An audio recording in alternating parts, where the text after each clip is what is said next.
যে রিডিং পড়া পারে না প্রাথমিক শিক্ষার্থীরা, এটা নিয়ে একেবারে সারা বাংলাদেশ তোলপাড়। আমরা কিছু কৌশল অবলম্বন করলেই কিন্তু রিডিং পড়াটা উন্নয়ন করানো সম্ভব।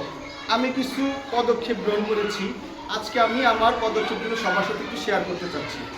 আমি এভাবে দলে ভাগ করে রিডিং পড়ানোর চেষ্টা করছি। যেমন আমি একটি দল এখানে দিয়েছি, দলের নাম হচ্ছে অক্সিজেন। লিখিত তোমার প্ল্যাকার্ডটা দেখাও। দলনেতা একজন, তার কাছে প্ল্যাকার্ড দিয়েছি দলে ভাগ করে। এটা হচ্ছে তার দল। সে দলের প্রত্যেকটা স্টুডেন্টকে সে কী করে, ভুল হলে তারা সংশোধন করে তার দলনেতার কাছ থেকে। এখানে আরেকটি দল আছে আমাদের, দেখি তোমার প্ল্যাকার্ডটা দেখি তো। দলের নাম হচ্ছে গ্যালাক্সি। এই গ্যালাক্সির দলনেতা হচ্ছে পুষ্পিতা। সে তার দল নিয়ে যারা দুর্বল স্টুডেন্ট তাদেরকে সে কি করছে, সহযোগিতা করছে। এখানে আমরা আরেকটি দল করেছি, দল নম্বর হচ্ছে 6 নেপচুন। নেপচুন দলে আরেকজন আছে অধরা, সে তার যারা অপারক শিক্ষার্থী আছে তাদেরকে সে সহযোগিতা করছে রিডিং পড়ায়। ঠিক আছে, এখানে আরেকটি দল দেখতে পাচ্ছি ইউরেনাস। ইউরেনাস দল, ইউরেনাস দলও সে কি করছে, তার সহপাঠী যারা আছে যারা দুর্বল তাদেরকে সে সহযোগিতা করছে।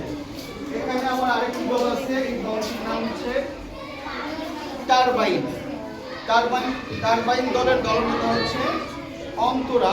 অন্তরা তার দলের যারা সহপাঠী আছে সহপাঠীদেরকে বিভিন্ন যুক্ত বর্ণ অনেক উচ্চারণ করতে পারে না, সে দলনেতা হিসেবে সবাইকে সহযোগিতা করছে।